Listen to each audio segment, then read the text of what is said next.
and the subject of absolution, which is sometimes not given. We know the case of Padre Pio. Here, Father George Maria Farre will explain to us that there is an important case to realize, which is when we are in sin with someone else. Padre Pio always said things to people's faces when it was necessary to say them with charity, perhaps in a somewhat gruff way for Padre Pio, but he said things. So, humble people accept what a priest makes as a remark. On the other hand, proud people jump on you. A good priest is a priest who corresponds to the grace of God, who corresponds to God. The more he corresponds to the grace of God, the holier he is. Padre Pio was a holy priest, but I know people who never wanted to confess with Padre Pio. And when I was a young priest, I knew a very old priest who bragged. And I broke out in a cold sweat when I heard him tell me that. It was rumored that a penitent who had gone to confess to Padre Pio had refused him absolution because of internal problems that were worrying him. And this faithful, as happens in 99% of cases, since this one does not give me absolution, I will go and find it with someone else. So, he came to the north, he went to this old priest to complain, to point out to him that Padre Pio had not given him absolution because he was too strict. The priest replied, "Well, I will take care of it, I will give you absolution." This one is a bit obsessed and really pretentious. There you have it, I gave absolution to someone who Patriarch Pio denied it. Honestly, I would never have done it, and secondarily I would never have been proud of having done it because Padre Pio, when he heard confessions, saw behind the person, he saw the face of Christ. And it was on this basis that he denied absolution. When he saw the face of Jesus disgusted by this person, he did not give absolution. Patriarch Pio read hearts. We know nothing and we start to question resolutions and decisions made by Padre Pio. It is nonsense and pride. But this happens because the faithful, not all of them obviously, but still many of the faithful, are deceitful. When they do not find someone who will give you absolution on one side, they go to the other. This is not the way to do it. No, the way to do it is rectitude.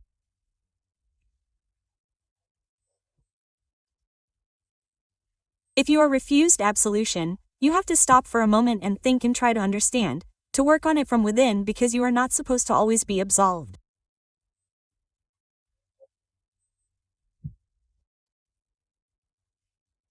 We think that we should always receive absolution, but that is not true. That is not necessarily the case. Perhaps the priests say no, here in this extreme case, I will not give you absolution. And so, well, go do your penance, repent, convert because you know what happens afterwards. Things like this happen, we go to confession. These are generally sins of impurity, but not only sins of impurity, but all sins of addiction to substances, but lust is also a form of drug. Those who have addictions to. I am not talking about sexuality because that is something else, but rather addiction to the genitals of the ordained. And someone who has addictions to things like alcohol, for example, falls on Sunday, for example, let's make a hypothesis, he confesses on Monday.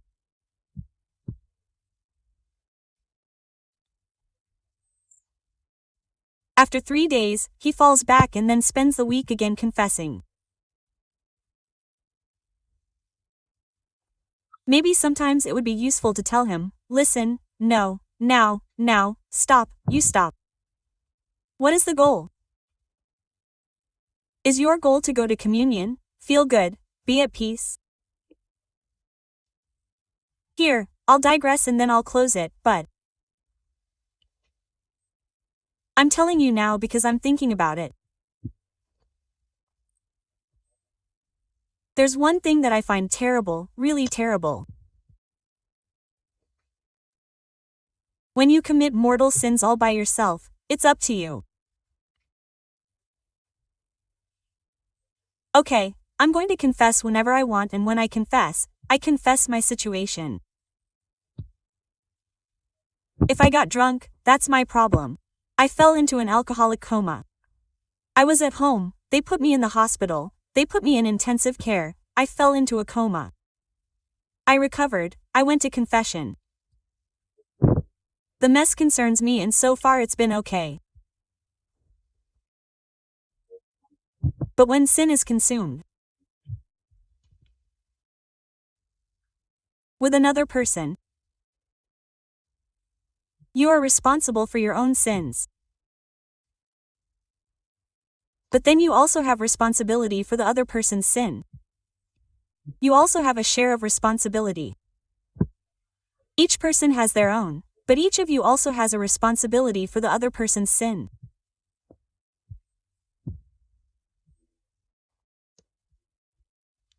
This means that if I was at the same time the subject and the object of the sin, I was at the same time the occasion of the sin.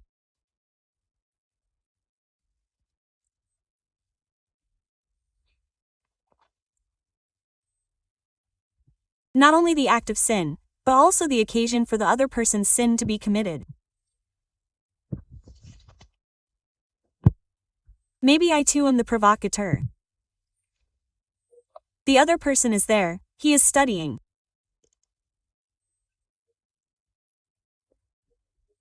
And I go with a big giant loaf of bread full of Nutella and white chocolate and whipped cream and I put it under his nose.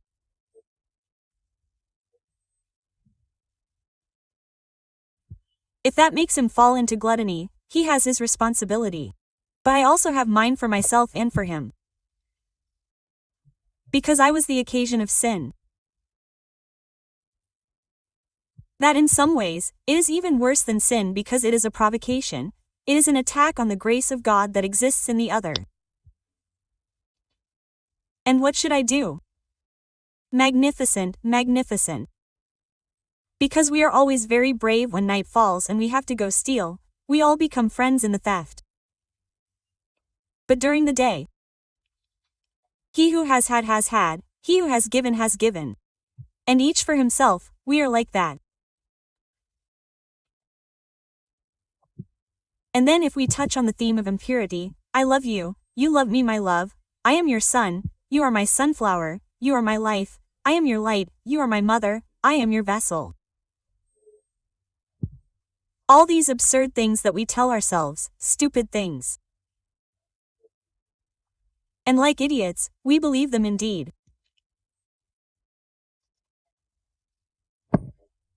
The proof of the fact that we are stupid and imbeciles and that these things are false and why Saint Therese said, I hate them.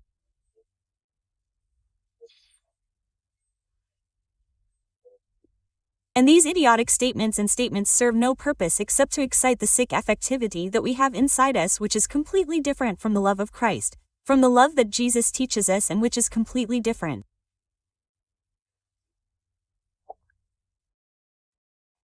When morning comes,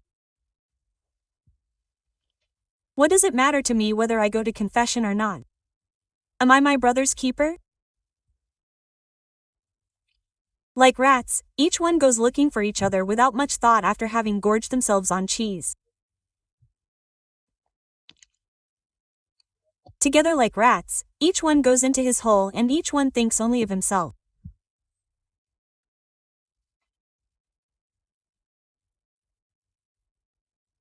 But didn't you say that you are his son, that he is your sunflower, that you are his light and that without him you cannot live and without you you are his air and that he breathes you but in the morning?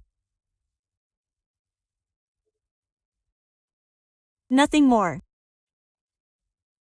I'm going to go to confession. And the other one? And the other one, did she confess? Oh no, I don't know. But excuse me, I have a question for you. Make me understand. You run immediately to confession. Indeed, like that, and you do well. And the other one doesn't even think about it. And if she dies? And if she dies that afternoon, then what do we do? Then, after that, you're going to start making me say, I have to say, Gregorian masses. My father, what can I do to make amends, Father? I feel remorse. Is he in hell, in purgatory, or in paradise? So, I'm going to see the witch, the medium, the healer, the holy man on duty who speaks with spirits and who speaks with the souls in purgatory. He actually speaks with demons to find out where he is. Excuse me. Wouldn't it be more logical to think carefully before implicating someone else in your sin? Because then, responsibility is also a shame. It's not just about saying, I confessed, that's it, I'm ready. No, and I've said, well, you came to confess for this sin and the other one. Oh, I don't know. Oh, why do I have to ask him? Sorry. You've reached incredible physical intimacy and you don't have any spiritual intimacy. So there is a physical intimacy beyond all senses. But the minimal spiritual intimacy of saying, okay, how do we organize ourselves to confess? Because it's clear and obvious that we are nowhere, nothing, and well, she can manage. But what love? I mean love of that kind, right? Incredible, wonderful. And so maybe the other person, sometimes I say, well, let's do it like this. Go ask the other person how they will confess since you are intimate, then you can talk to them about it. It's not someone who passes by in the street. If you have had sexual intercourse and expressed deep intimacy, I assume otherwise it's just genitality.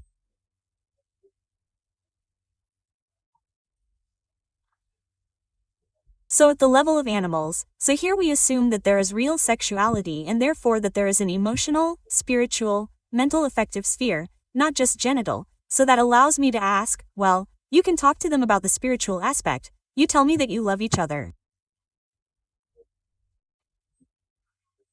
But so, what is love? Love is the heart and the mind. So ask him, I'll go with you to confession. And that's when surprises come up and the other person tells you, well no, I don't want to confess. What now?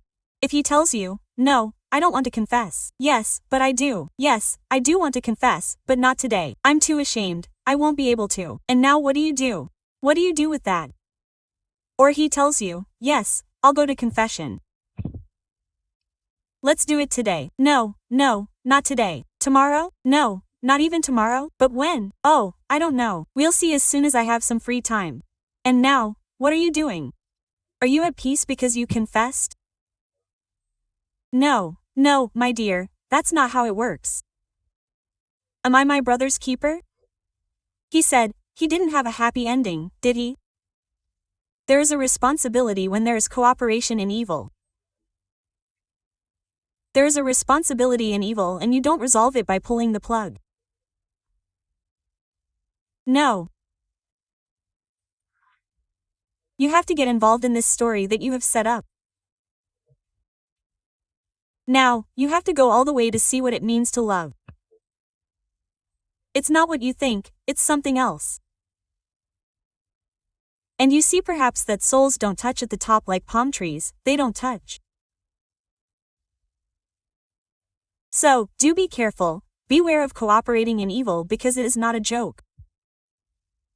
The Lord will hold you accountable. Absolutely. It may happen that the person dies.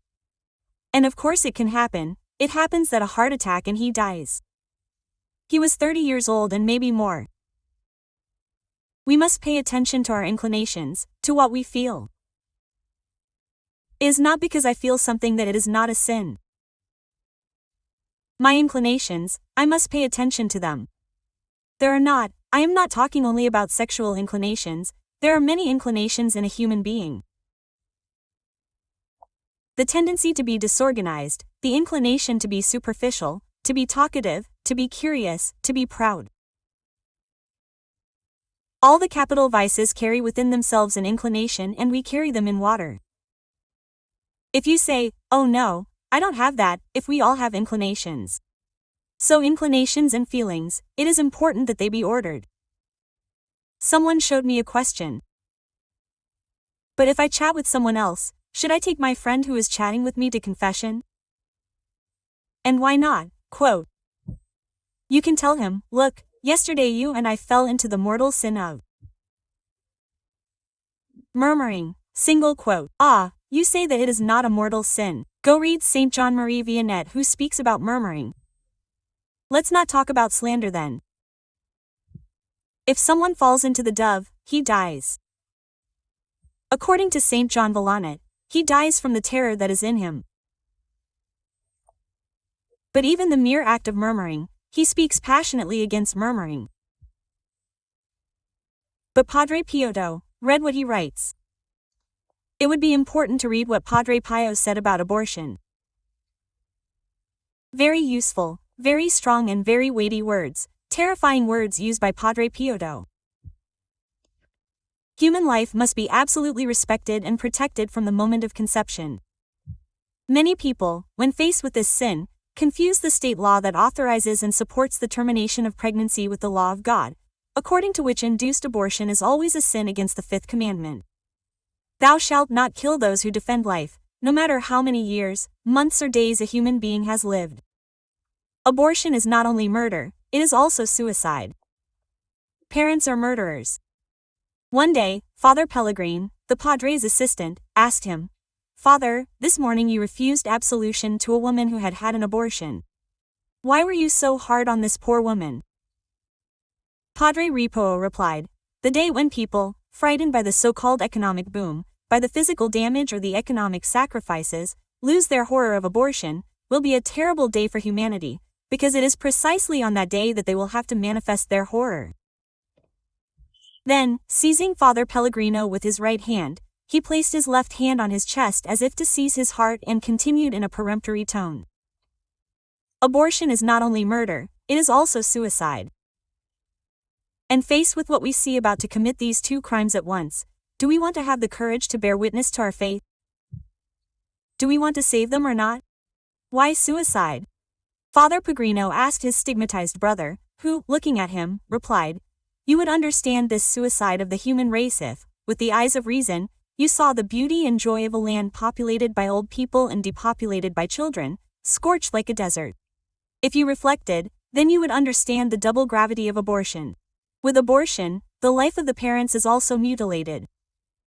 I would like to spread the ashes of their destroyed future over these parents to hold them responsible and deny them the possibility of invoking their ignorance.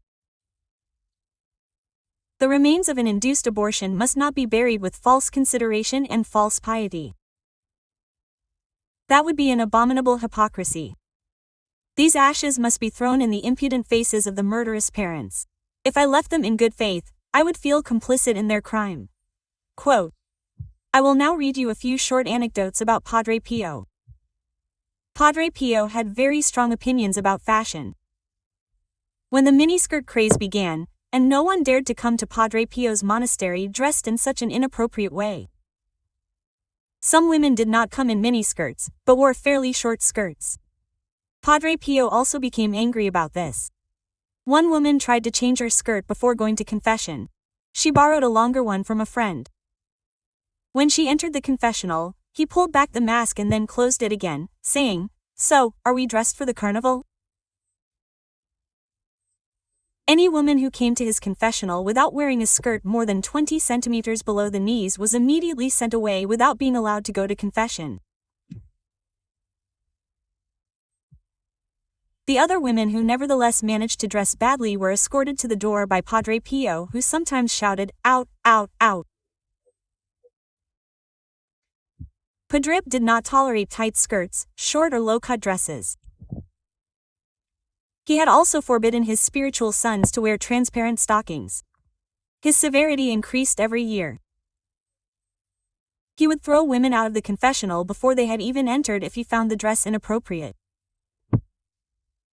Several times in the morning, he would chase people away one after the other and ended up hearing very few confessions. He also had a sign attached to the entrance of the church, stating, "By the explicit wish of Padre Pio, women must enter his confessional wearing skirts at least 20 centimeters below the knees." It was also forbidden to borrow robes from the church and wear them to the confessional. Padre Pio would reprimand some women by telling them, "Go get dressed." And he would sometimes add, "You clowns." He gave no special treatment, whether to people he knew or was seeing for the first time or to spiritual girls he had known for a long time. Very often, the skirts fell well below the knees, but were not yet long enough for Padre Pio. Boys and men also had to wear long trousers if they did not want to be expelled from the church. On the sin of impurity, Jacinta of Fatima, the main cause of the harm of souls is the sin of the flesh. It was well known among the older priests that Padre Pio did not hesitate to use harsh, rough and shocking language, as we have already seen. This was especially true when he was dealing with cases of impurity, scandal, and slander, and sinning against motherhood. He did not forgive these people without reproaching them, and often very seriously. While some sinners were often reprimanded with a severe warning, others were denied absolution because they were not sufficiently prepared. A man who had been unfaithful to his wife confessed to Padre Pio that he was experiencing a spiritual crisis. Padre Pio stood up and shouted, "What a spiritual crisis! You are a dirty town and God is angry with you. Go away." Another young woman confessed that she had committed sins against purity. However, she knew that as soon as she returned home, she would fall into the same temptation and commit the sin again. She did not have the firm intention to amend, the firm resolution to change her life and stop sinning. An essential component to make a confession valid. Padre Pio refused to absolve her. She returned again and made the same confession, but Padre Pio again refused to absolve her. And this 4 times in a row. Just before her 5th confession, she thought, "I would rather die than commit this sin again." She kept this in mind throughout her confession. Padre examined her closely and then gave her absolution. A woman who had had an abortion said to Padre Pio, "I didn't know that abortion was a sin." He replied, "What do you mean? You didn't know it was a sin? But it's killed, it's a sin, a great sin." Quote, a woman once said that she had read immoral books. Padre Pio said to her, "Have you confessed this before?" "Yes," she replied. "What did your confessor tell you?" Padre asked her. "That I shouldn't do it again," she said. Without saying a word, Padre Pio closed the confessional door in her face and listened to the following confession. Padre Pio was speaking to a woman who had recently become a widow. Her husband had left her and 2 of their children to live with another woman for over 3 years. But suddenly, cancer took his life. He agreed to receive the last rites before his death after many urgent appeals. The woman asked, "Where is his soul, Padre? I have not slept for worry." "Your husband's soul is condemned forever," Padre Pio replied. The woman asked, "Condemned?" Padre Pio nodded sadly and said, "During the reception of the last rites, he hid many sins. He showed neither repentance nor good resolution. He was also a sinner against God's mercy because he said that he had always wanted to have his share of the good things in life and then have time to convert to God." One day, a priest brought a husband and wife to Padre Pio so that he could bless them. 3 of their sons were in prison for burglary. Padre Pio told them, "I absolutely refuse to bless you. You did not shoot your children's nipples when they were growing up. So do not come now when they are in prison to ask for my blessing." A woman whose daughter had just died during childbirth came to see Padre Pio. She could not think of anything else but her daughter's nipples. Padre Pio said to her, "And why do you cry so much for her when she is already in heaven? You would do much better to devote more attention to the activities of your 12-year-old daughter who comes home late at night after dancing and having fun." A doctor took a single photograph of Padre Pio with his camera and then decided that he would take some more pictures. When the doctor readjusted his camera and was about to take a picture of him, Padre Pio said to him, "No, doctor, no photographs, please. Okay, Padre, and sorry, but the doctor took several pictures anyway. They all came out blank, except for the ones the doctor had taken before the ban. Quote, Giovanni and DePrato were taxi drivers and ardent communists. When he indulged in it, DePrato sometimes beat his wife. One evening after doing so, he went to his room to throw himself into bed. At that moment, he began to feel the bed being shaken violently from underneath, and, looking down, surprised, he saw a monk holding the bed frame and looking at him angrily. The monk told him very clearly what he thought of him and his behavior, then seemed to disappear. The ardent communist Giovanni jumped out of bed, quickly closed the door, and shouted to his wife, "Now, are you going to tell me where that damned monk is?" Pushing aside her denials and prostrations, Giovanni searched the house and found no one. As time passed, he became sober enough to be convinced of his wife's sincerity. His wife had prayed to Padre Pio for help. She wondered if this event was the answer to her prayers. She told her husband that she believed it was not Pio who had appeared in the room. Giovanni said sternly, "Listen, no monk is fooling around with me.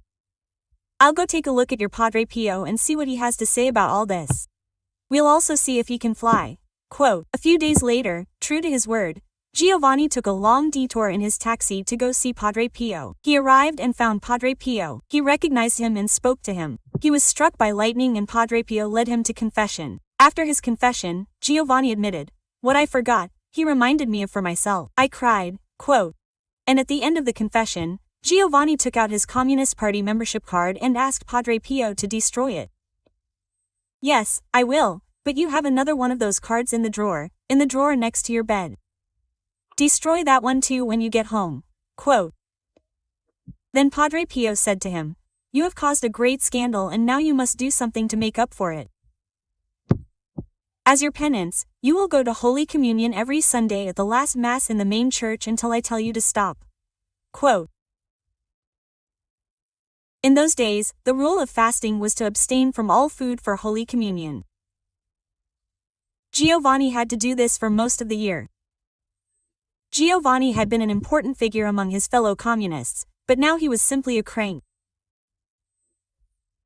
He challenged some of the communists he knew by saying, "Why don't you come with me and see how you'll do?" After me, communists would go there to see Padre Pio. They were always impressed and sometimes converted.